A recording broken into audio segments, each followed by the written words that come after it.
cover the origins of our college song and its meaning before a rehearsal of that, of course. We will look at, again, the origins of the college war cry and a rehearsal of that to slow that down a little bit and hear the words.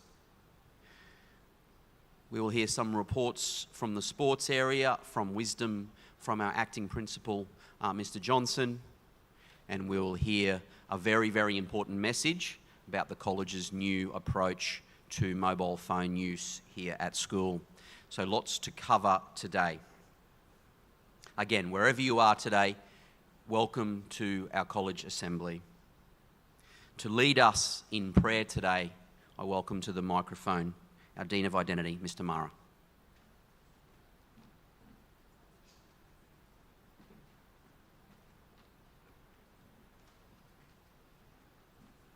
Good morning, everyone. Today our prayer is going to take a different format. We're very, very fortunate to be able to pray in different ways, and today will certainly be one of those different ways. Although the subject of our prayer is not something foreign to most of us. It is, however, new to those of you who have only just joined us. And as it is something that we use frequently, we will teach it to you today. Famously, St. Augustine is alleged to have said, "Those who sing well pray twice." It is very easy to be able to recall a form of words and to say them as a prayer, but in just reciting a prayer, sometimes we only really engage our memory or our intellect. When, however, we sing something, and we sing it well, we bring our heart to that as well. And we always pray strongest when we engage both our mind and our heart. Our college song, A Sign of Faith, which reflects our college motto, is set to a piece of music that is just over 100 years old, written by the English composer Gustav Holst. And it has become, this excerpt, this is a much shorter piece of a much wider work, this piece, this theme, has become the setting for a number of hymns and liturgical music over that last 100 years. In fact, one of the most famous hymns in the English language, and used in Great Britain quite a lot, is set to this same piece of music. And in Australia, there is a hymn commemorating St. Mary MacKillop that is also set to this same piece of music. So it's not unique to us, this setting, but it is ours. And it became ours not that very long ago, really, in our 130-year history. This piece of music wasn't really widely used in Australia up until the 1991 World Cup, when the rugby union decided that they would compose a hymn for the Rugby World Cup. And this became known as the Rugby Hymn. And the words that they set to this piece of music was titled "The World in Union." And for a lot of Australians and a lot of younger Australians, that was the first time we heard this piece of music. And it struck a chord with one of your 10,000 brothers who was a student here in the 1990s. And he composed some words to fit this music. Now, like all good Nudgee men, the rest of his brothers didn't really take to it. It was new, it was different, didn't want to do it, it was a song. And it was ignored for many years and wasn't really popular. But life is full of its ups and it's full of its downs. And one season, the school wasn't really doing that well in rugby, and the team were taking some losses, and a number of them. And Mr. Todd tells me that that's when it became popular, in the early noughties, 03, 04. It wasn't until then that it really became something that the boys would sing of themselves. And it has grown in significance ever since. It has become your song. We sing it as a hymn. You sing it in the grandstand. We sing it in the chapel. We sing it almost anywhere. And I think it's because the words actually communicate something about what it means to sit in those chairs and be a student at this school. Essentially, it's a piece in two parts. The first verse is separate to the rest, and it usually just sets the scene. It places the song here at Nudgee. And then the next 4 verses are 2 separate voices. The next 2 verses, the ones that start, "There's a love I do not know," reflects the beginning of your Nudgee journey. You can see that the words there are in the present tense. There's something I am yet to learn. There is something about this place I don't know yet. But this young man is confident that whatever comes, whatever sounds and furies, whatever excitement and whatever challenges lie ahead, he will learn. Because whilst he might stand alone on his journey and must tackle those challenges himself, he is a sign of faith. He is a member of something bigger. He's a Nudgee man. And then in the last 2 verses, the tense changes. There's a love I did not know. This is the old boy, or the year 12 man on his last day, reflecting back on the journey and realising that that confidence he had at the beginning has been fulfilled. And he has been shaped by the challenges, by the experiences that Nudgee has given him. And with that has come great honour and great glory and great unity in voice and in song. Because at the end of the day, what brings you together and makes you brothers is that concept of being a sign of faith. That is what you share in common. That is your bond. And so whilst we always acknowledge the emotion that comes with that penultimate line, one small man, 10,000 brothers, you can't stop singing it there, because that's not the actual crux, the core of the meaning of this song. The bond is the motto. We are a sign of faith. That is what makes you brothers.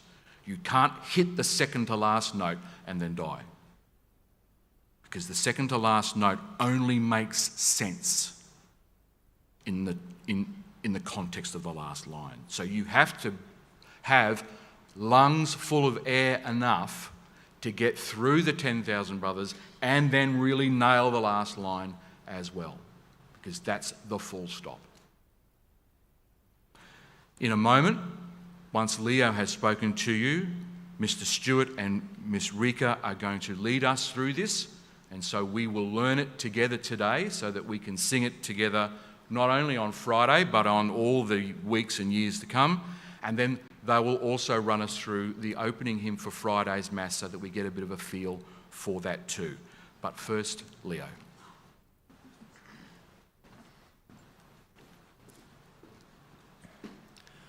I have been a part of this college since 2015. 6 years of experiences and moments have made up my journey here. Recently, I've been privileged to become part of our boarding community. There are many enriching experiences that make being a boarder so special. The time spent on our studies and sports increases. We live with our mates, which is something very unique. We are taught to be independent and self-sufficient, but nothing compares to the standard of spirit that we uphold and express. My first night in the dorm was a Sunday, which means Boarders' Mass. The closing hymn was our school song, Sign of Faith. Close your eyes and picture what that looks like. 290 boarders in years 5 to 12, deeply and fully committed to the words of that song. Picture the words echo off the walls and swell around the ceiling of the chapel. What does that mean for you? For me, Sign of Faith provokes a powerful and emotive mindset. You reflect on your opportunity at Nudgee with a sense of pride and purpose. I hope you get to see it often. I've heard it as an anthem we call to our first teams at the end of a game before they address us. I've heard it as the hymn we sing to close Mass and close our communion with God. I've heard it as a song that we sing at the end of assembly too, something to physically sing together in our community. Sign of Faith is truly part of the Nudgee identity. It reflects all of the values that we choose to uphold. As the lyrics go, we haven't always known it, but we are a part of the pride and the glory of this great college. It's an honour to be a Nudgee man. The lyrics also acknowledge the harder parts of life. The world will throw its furies at us, and sometimes we will stand alone. We saw that last year. But Nudgee is known to us. Despite all else, we are one small part of the 10,000 brothers. And when we sing, we must finish strongly. We are a sign of faith. So while the written lyrics may compose the entirety of our identity, it's crucial that we express our identity in song. In a few moments, when we sing together as a community, I expect every single person to fully commit to that song in full voice. There is no excuse for mumbling through the lyrics. It's our song, and it's meant to be sung. And when you come to the final verse, remember to hammer home that last line, because Nudgee brothers are a sign of faith.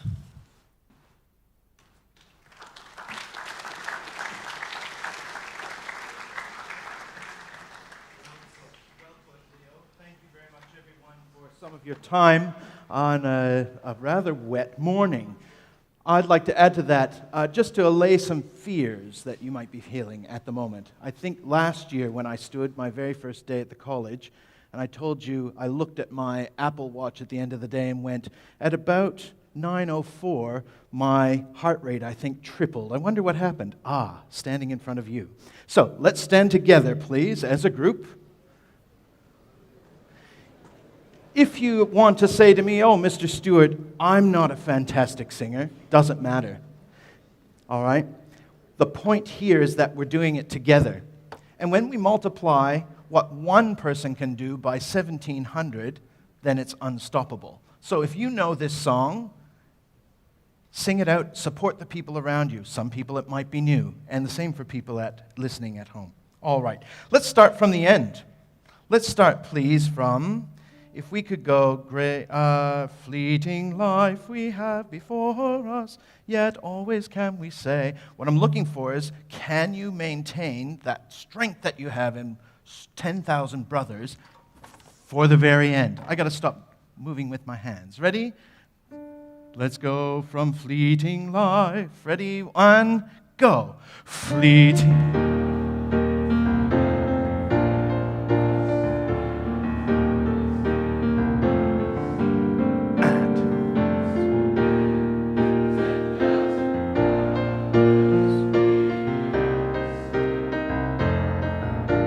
Wonderful. Put your hands on your sides, just below your ribs. We know this from last year, some of us.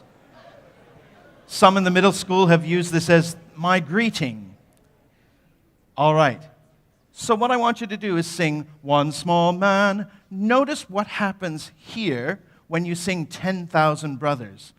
I feel that you become really engaged. Ready? One small man. 1, go.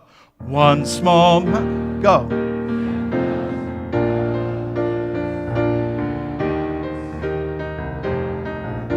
Wonderful. So you feel how on 10,000 brothers, your abdominal walls, right? Everything kicks out. Can you, at the beginning of the breath, one small man, 10 each time, and we. So we want to have that as well. Ready? Let's try it from one small man. Hands on your ribs. Very good. And go. One small man. Keep it going. Good. Now engage. Engage. All right. That was great engagement on the beginning of We Are the Sign of Faith, but we heard, We are a sign. Can you keep the engagement for the whole phrase? Ready? One small man. And go. One small man, 10,000. Excellent. Keep it going. Engage, engage, engage, engage, engage. Engage. Good. I often think of a meme that I saw of a pelican with a frog in its mouth, and the frog has its arm, and it's on the throat of the pelican. And the caption underneath says, "Never give up." Okay? So can you make sure at the end of that phrase, you never give up? Can we start, please, from the top? Beneath. We'll go back to the top of the text there, guys. We're going to run it from the very beginning. Thank you. If you're new, you won't get it in this one sitting. Don't worry about it. As we sing it every week, a bit more will rub off and a bit more will rub off, and by about the end of this term, you'll get it. So don't be frustrated. Here we are with the introduction. 1, 2. Keep your hands on your sides so you can feel that engagement. Singing is a physical act. Ready? Breathe. Be. Great. Keep it for the end of the phrase. Beat. Good.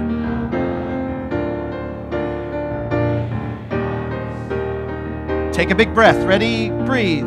There's a love I do not know. Other sounds and furies call. Engage. Ready? Great honor, great goal. Engage. Great voicing, great song. But when sound and fury fail that voice, and no real thing is... Now really engage. I stand alone and dare to whisper. Think through. I am a sign of faith. Excellent. Keep going. There's a love I did not know. Other sounds and furies. Ready, go. Big breath. Keep it going. Great voicing, great. Engage, engage. Excellent. We have before us yet. Here it comes. Ready, go. And once engage. Turn thoughts and brought. Engage. Keep it going. Sign of faith. Going to see the first person that falls over. Wonderful work, boys. That is our benchmark. So nothing this year slips below that. All right, promise? Excellent. Let's have a look at Shine, Jesus, Shine, our opening hymn.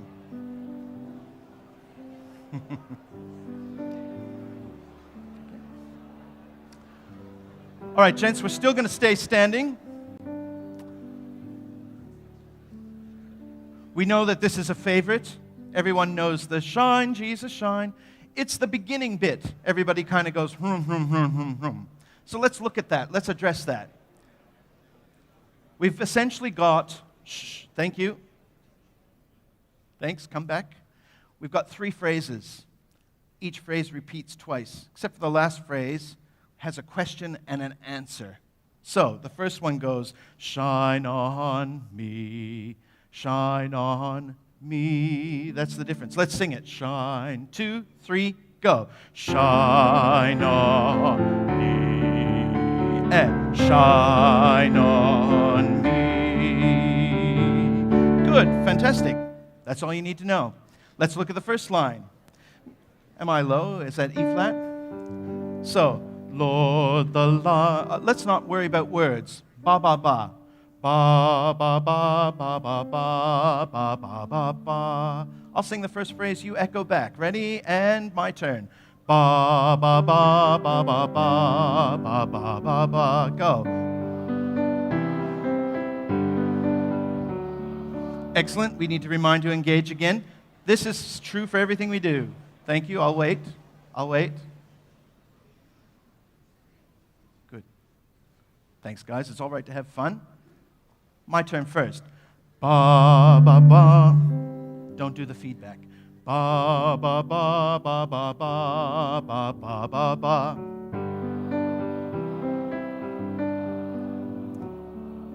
Ba, ba, ba, ba, ba, ba, ba, ba, ba, ba, ba. This is different. My turn. Ba, ba, ba, ba. Your go. Tricked ya. My phrase is ba, ba, ba, ba. Your phrase is ba, ba, ba, ba. My turn. Ba, ba, ba, ba. Your go. Wonderful. Let's do the whole thing, please. And we're going to go on to Shine, Jesus, Shine. All right, let's take from Lord the Light. Good. Well done. Let's sing it all together. Ba is our starting note. Add the text. Ready? Lord, 2, 3, go. Lord, the light of your light is shining in the midst of the darkness shining. Jesus, light of the world, shine upon us. Set us free by the truth you now bring us. Shine on me and up. Shine on me. Long note, ready? 1, 2, 3, go. Shine, Jesus, shine. Fill this, keep engaged with the Father's glory. Blaze, Spirit, blaze. Fill our hearts on fire. And flow, Spirit, flow, river flow. Flood the nations with grace and mercy. Send forth your word, Lord, and let there be light. All right, we're relying on your memory for the last one. Can we please thank Miss Rika? Thank you. Thank you, sir. Have a seat, Nudgee, gentlemen.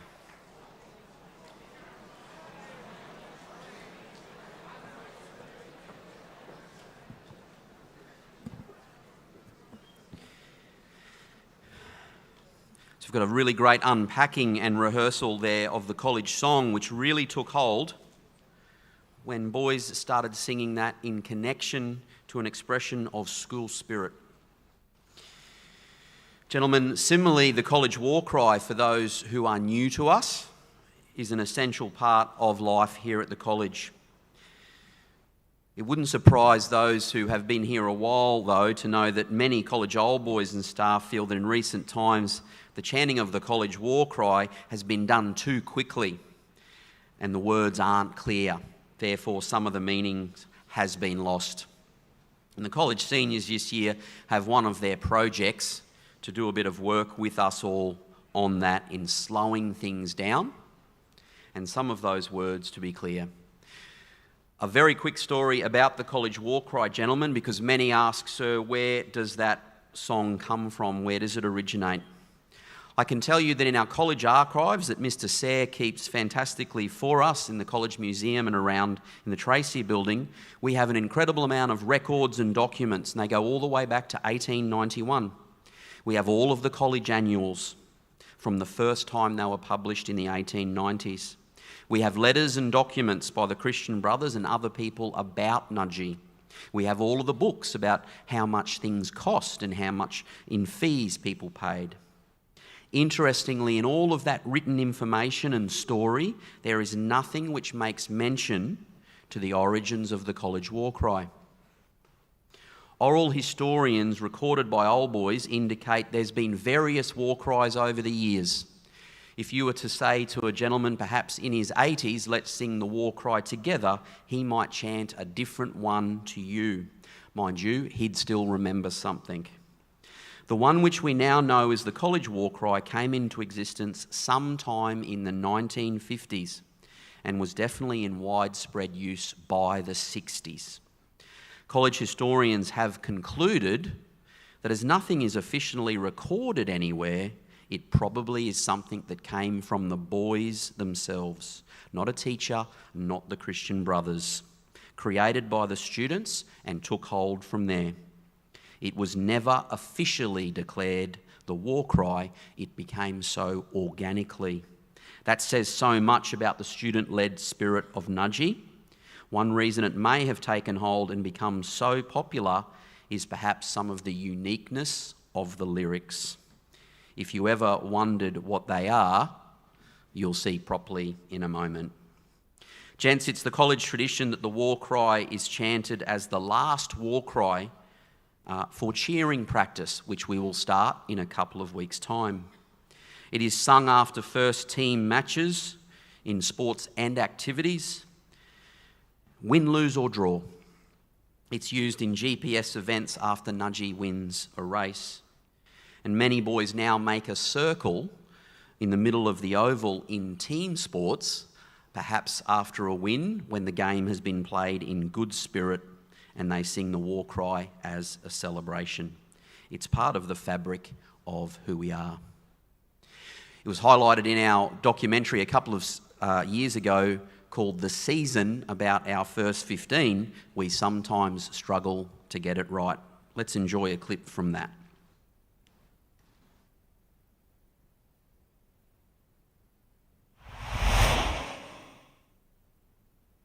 Nudgee, war cry, 1, 2, 3. Yeah. Oh, I've forgotten it. Just wait. Sorry. Nudgee. Nudgee, bishwang wop. So put on the spot. Yeah. No. Oh, nah. I can't. Hockatigga, wish bang bop. Ingo, buddy, give it to them hot. Pull the boot, tackle hard and true. Nudgee, blue, white, blue. Yeah, Ingo, yeah. Ska. Ingo, Toro, Bosca. Ingo, Papago, Terowara, Wapago. Yeah, Bosca.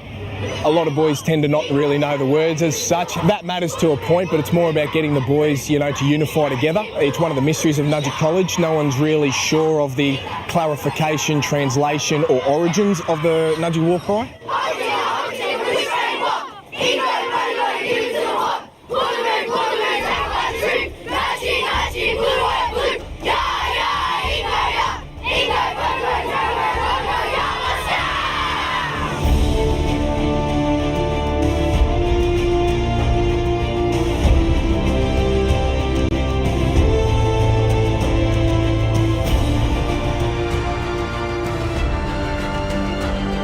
Ladies and gentlemen, I now invite to the stage a man with a big job this morning, Basil Nolan, our Vice Captain for Community and Boarding, to lead us, as Mr. Stewart has just done, in a rehearsal of the college war cry. Let's welcome Basil.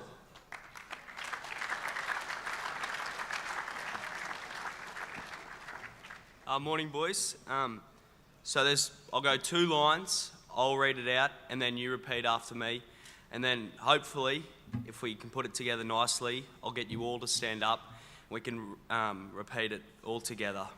One thing though, we're making sure it's loud and we're slowing the war cry right down, especially in that the last stanza where most people don't understand or don't even know the words and then just go, "Ya Bosca." That's where we really need to nail it. That's one part we really need to work on. So I'll start. Hockatigga, wish bang wop. Ingo, buddy, give it to them hot. Now you. Hockatigga.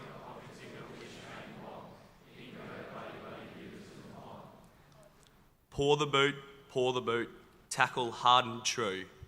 Nudgee, blue, white, blue. Pour the boot, tackle hard and true. Nudgee, blue, white, blue. Ya, Ingo, ya. Ingo, Papago, Terowara, Wapago, ya, Bosca.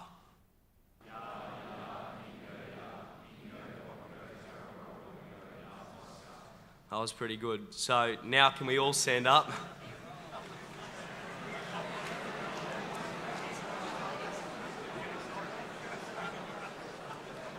All right, boys, we'll just go through at about the same pace, maybe a little bit quicker, but making sure it's really, really loud, slowing it right down, especially Ingo, Papago, really slowing it down, but making sure it's incredibly loud. So I'll start from the top. Hockatigga, wish bang wop. Ingo, buddy, give it to them hot. Pour the boot, tackle hard and true. Nudgee, blue, white, blue. Ya,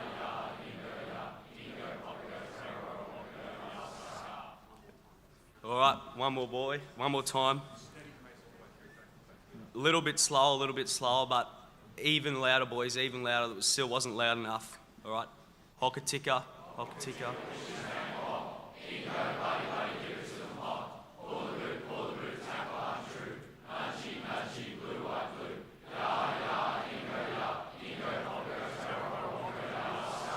Very good, boys, very good.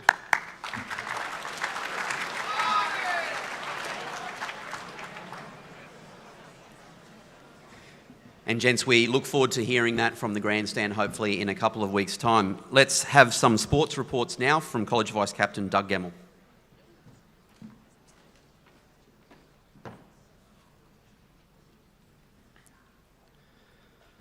Good morning, Mr. Johnston, special guests, staff, and my fellow Nudgee brothers. On Saturday, the Nudgee sporting year commenced against Brisbane State High School with cricket, volleyball, rowing, and swimming meets.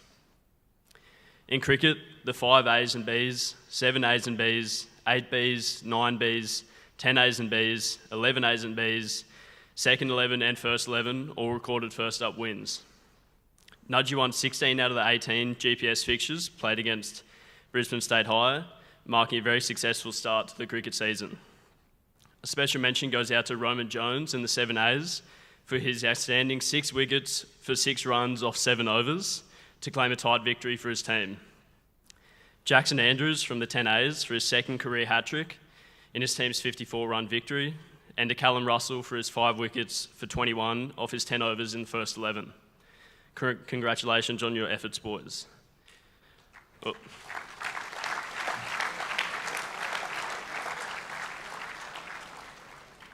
The first round of Nudgee volleyball was successful on all levels. Overall, Nudgee won 13 out of 19 games against Brisbane State High. There were standout performances from the Year 9 teams and Open teams who had clean sweeps. Congratulations to Will Godson in the second 6 and Kane Walsh in the 7Ds for their outstanding performances on the weekend. Yeah.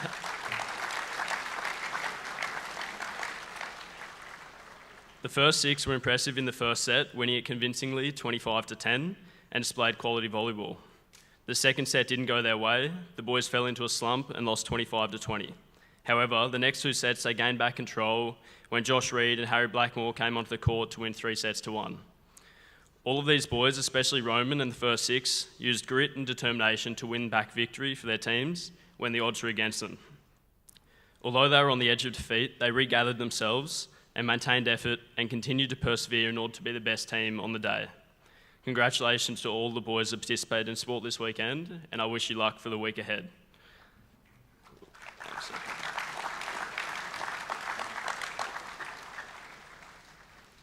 And finally, it's that time of the year again.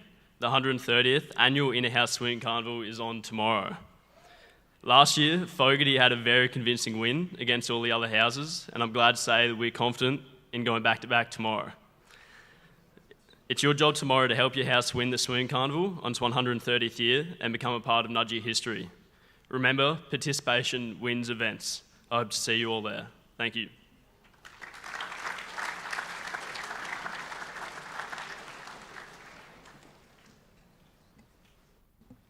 Well, staff, everybody online, Years 5 and 6 especially, boys of Nudgee.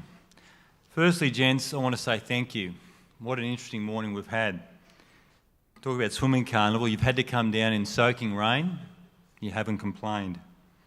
We've made you get up and sing, and boys, you've done that extremely well. Then we moved on to a war cry. It's been a very different assembly, and you've done yourselves proud. So well done, gentlemen. Now let's move on to a question. What would you say if I asked you who your favourite role model is or person you would like to look up to? I might answer someone in sport like Cameron Smith or a Steve Waugh. Or maybe a famous actor. A lot of people know my favourite is Ryan Reynolds. Or maybe a popular singer, Jimmy Barnes. Now I know I'm showing my age through a lot of this. But my answer is a little bit left field. And again, will probably show my age. The person I would answer is a man called Daley Thompson. Some staff may be remembering him. He was a British decathlete back in the 80s. Now, the decathlon is an event that takes place across 2 days on the track. It's not a sexy event. In fact, these days, it's not a popular event at all. On day one, you do the 100 metres, you do the long jump, you do the shot put, you do the high jump, then you run a 400 metres.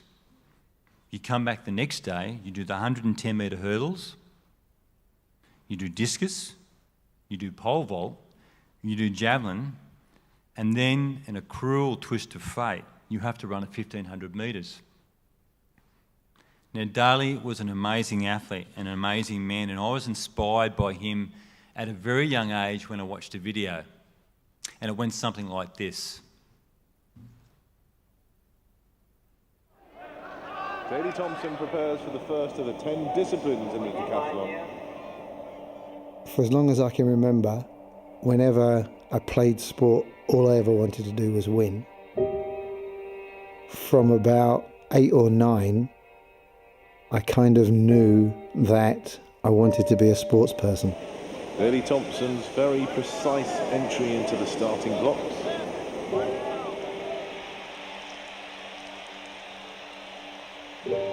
I lived near Notting Hill Gate in the early 60s. It wasn't the type of place that anybody wanted to live.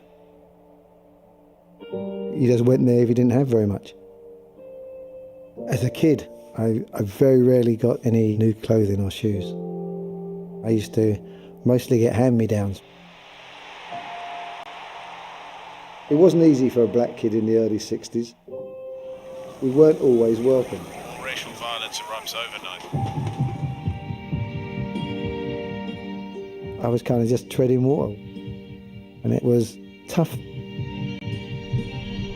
I grew up in a one-parent family, and Mum was kind of a little busy because she always had sort of 2 or 3 jobs. When I was 16, I told her I wanted to be a professional athlete, and she said to me, I didn't put you through school and all that so that you could do that. I'm not going to look after you. You're going to have to move out. Really struggled. And I remember thinking to myself, that's not me. I wanted to follow my dream, being best of anybody in the whole world. I trained 350 days a year, to 8 hours a day. I did used to train twice on Christmas Day and Boxing Day. When you get to an Olympic final, everybody's in fantastic shape. It's the ones who have a real will to win that are going to perform better on the day. Well, for the third time of offering, and Thompson is way ahead at the moment. He opens with a cracker. That is tremendous. Thompson, the supreme competitor. It's a better one, it's a better one, it's a better one, it's a better one! Oh, the man comes good and he's dancing in the circle. Thompson, the Olympic champion. For 10 years, nobody could beat me. This man was born to do the decathlon. I've always backed myself.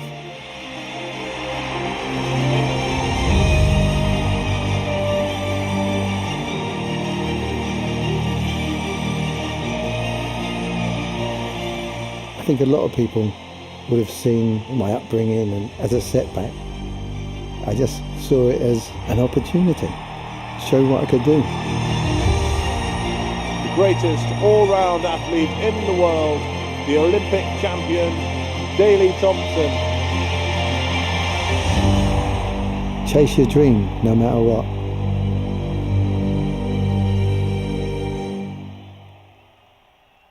Now, it doesn't have to be sport, but Daley Thompson's story is amazing. In those 10 events in the decathlon, 8 of them he would have qualified for the Olympic final, and 3 of them he would have won a medal in those individual events. His determination and drive was amazing.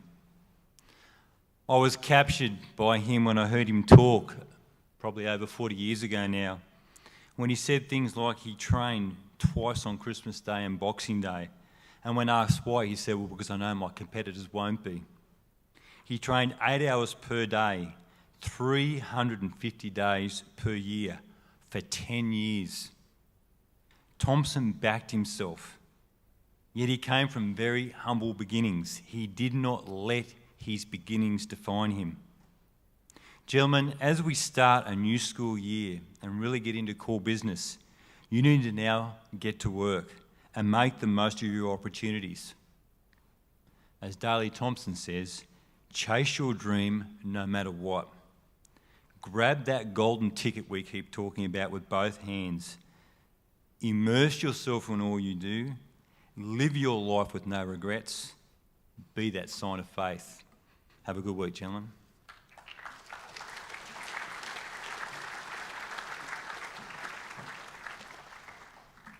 Thank you, sir. That was inspirational.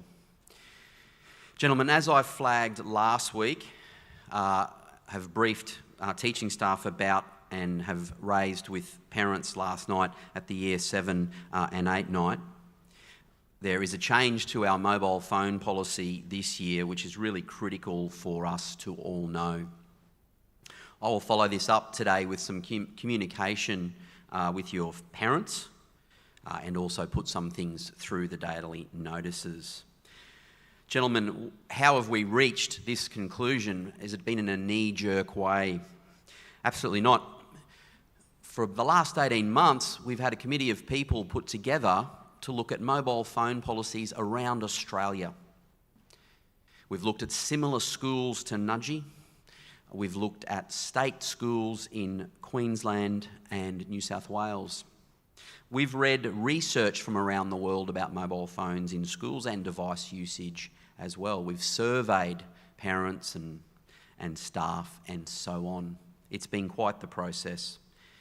And after doing all that, it probably would be fair to say our previous policy has been somewhat more free than most other places. So a tweak to that today, but an important one. So gentlemen, the key thing is this statement that mobiles are not to be seen or visible during the school day. Mobiles are not to be visible during the school day. So laptops are the devices for class, as they always have been, but mobiles are not to be used as a substitute device in class or to be seen in class at all. So gents, in not being seen, where might you keep them? Well, in Year 5 and 6, I know that they are either in bags or in the boys' tidy boxes they have. Gentlemen in Year 7 could choose to put a phone, if they have one, in a locker.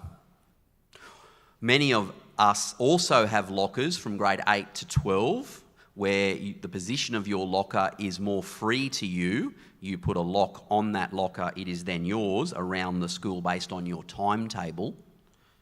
The phone could go in the locker. Gentlemen, it could stay in a zip area in your bag. It could be in a satchel that you use to carry around with your laptop. It could actually be in your pocket if you can control yourself in not needing to check it. So you might turn it off. Some might choose, under those circumstances, I'll leave my mobile at home. That would be an option as well. So the key thing in simplicity here is that mobiles aren't to be seen during the school day. Gents, in going to the bathroom during class, that's not something we're particularly keen on. We'd prefer that you go during breaks and the breaks between periods. That's why they exist. However, if you need to go and you ask permission off your teacher to go, don't be surprised if your teacher says, okay, that's fine, just please place your mobile on the teacher desk. That would be a very normal thing to do. Gents, in recent times, some of us have taken to using Apple Pay, and I'm sure there's something in the Android line there that's a similar thing, i.e. we're paying for things with our mobile. So at the tuck shop or at Beads, we could do that if we're currently using that and don't have cards, as a small amount of the population still do.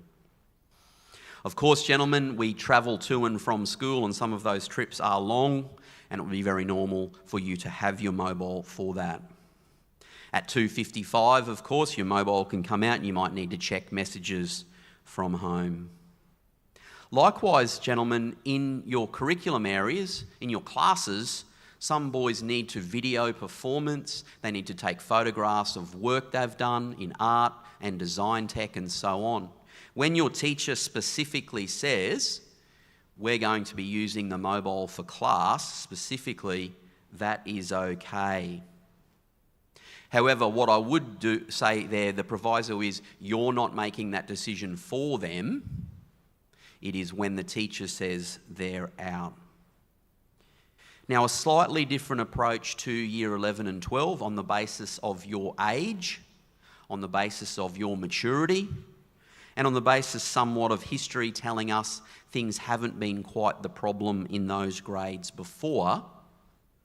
A little bit more flexible during break times for Year 11 and 12. Still, gentlemen, not to be used in class. And I would ask, and we would ask for you to show leadership in modelling the way there, in making sure that that's not a clearly obvious thing that we're out spending time on our device, but there will be a slightly different approach there. Gents, why is this? What outcomes are we after here?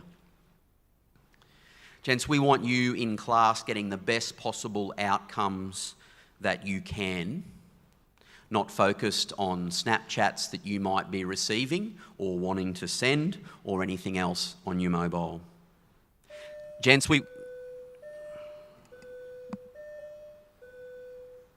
want you sitting around the yard talking to each other or being active, not groups of boys sitting around on their mobiles. We're wanting to limit the amount of pictures and videos that might get taken during school time, many of which end up being inappropriate. And we want you to have a device break time.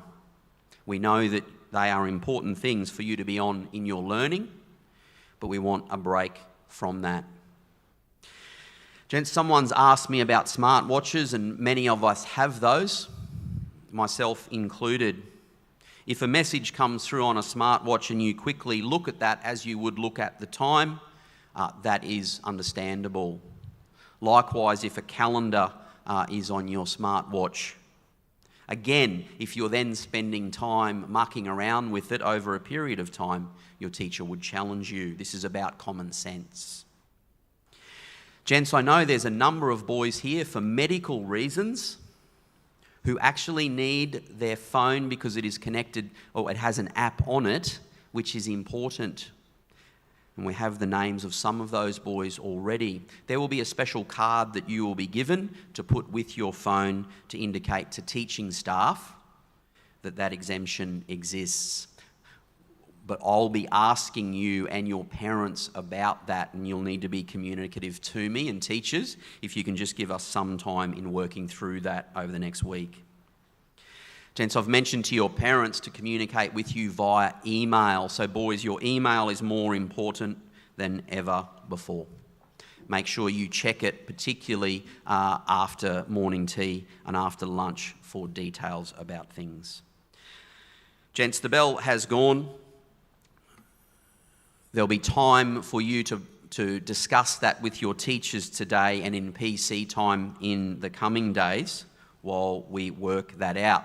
Let's make sure that we're following those really clear directions. We look forward to seeing you at Interhouse Swimming tomorrow. A reminder that in periods 1 and 2 is year 5, 6 and 11. In periods 3 and 4 is year 9 and 10.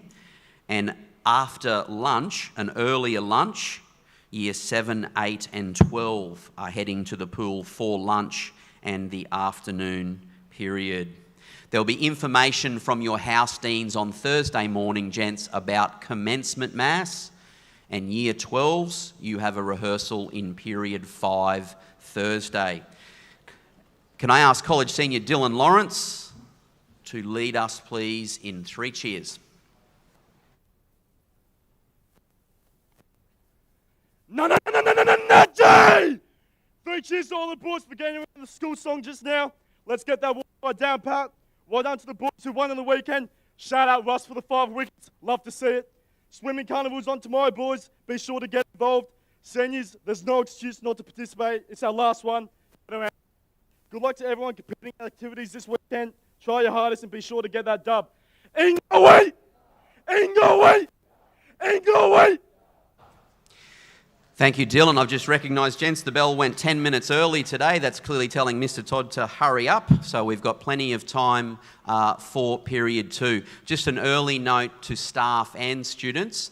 Next week is our academic assembly. It's an absolutely critical one in terms of what we're about here. And we'll go for period 1 and 2. Boarding school.